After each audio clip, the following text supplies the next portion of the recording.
தலைமையாசிரியர்கிட்ட பேசிட்டு இருக்கோம். கம்ப்ளைண்ட் பண்ணிக்கிறாங்க. நான் உங்க மேல நேரடி குற்றச்சாட்டு. அந்த பையன் போன் வச்சிருந்தா நீங்க தான் சொன்னீங்க. அப்ப போன் வச்சிருந்தனால அவனை மிரட்டி கொண்டுட்டீங்களா? மிரட்டி கொண்டுட்டீங்களா?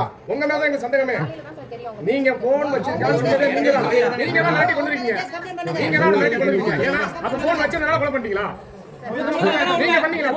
நீங்க தான் சொன்னீங்க உங்க பையன் வந்து போன் வச்சுக்க கூடாது. ஆனா உங்க பையன் போன் வச்சிருந்தா அப்ப நீங்க சொன்னீங்க. அப்ப அந்த பையனை நீங்க மிரட்டினீங்களா?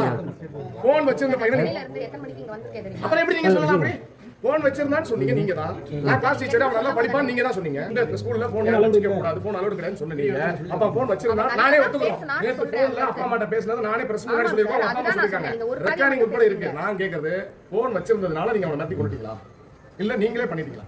சந்தேகமே உங்க மேல தான். நேரடி குற்றச்சாட்டு வைக்கிறேன். நாங்க தான் ஆசிரியர்கள் மேல, உங்க மேலே, தலைமை ஆசிரியர் மேலே, வார்டன் மேல தான் எங்க சந்தேகம். அவன் செத்தது காரணம் நைட்டு நல்லா பேசின பையன் காலைல இறந்தது காரணம் உங்க மேல தான். நீங்க மட்டும் தான் அது ரொம்ப டிமாண்டா சொன்னீங்க. நீங்க வந்து போன் வச்சிருந்தா உங்களுக்கு தெரியுமா? எங்க ஸ்கூல்ல அலோட் கிடையாது. அப்போ போன் வச்சதால நீங்க கொண்டுட்டீங்களா? நான் கேட்கறேன்.